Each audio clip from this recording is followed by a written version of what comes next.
Welcome to this YouTube video, where we'll go over a hot topic in the run-up to the upcoming New South Wales election. Domestic violence and the proposals made by each major party to tackle the issue.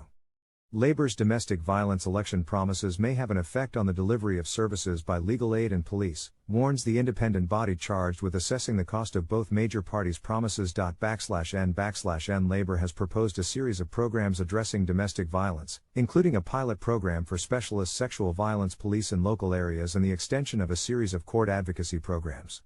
While these will be funded out of existing budgets, the Parliamentary Budget Office expressed concerns that other initiatives could be cut to implement this promise. /n/N The NSW Minister for Women Natalie Ward claimed the costings showed Labor was planning to cut existing programs.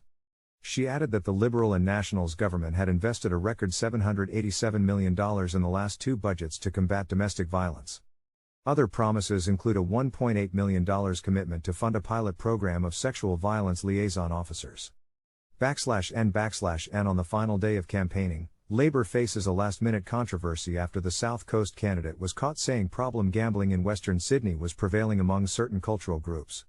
Instead of supporting Premier Dominic Perrottet's push for mandatory cashless gambling, Labor promised a trial of the technology to be rolled out across 500 venues in Sydney and regional NSW.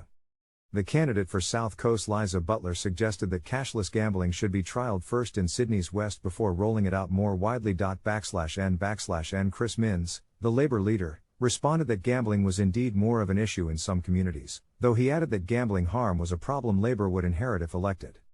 The first piece of legislation from Labor if elected will be a bill to amend the state's constitution to ban the sale of Sydney water. Labor has heavily campaigned on the potential sale of the utility, even though Premier Perrottet repeatedly ruled it out. /n/N So that's a quick summary of the issues and promises surrounding domestic violence and gambling up for grabs in the New South Wales election.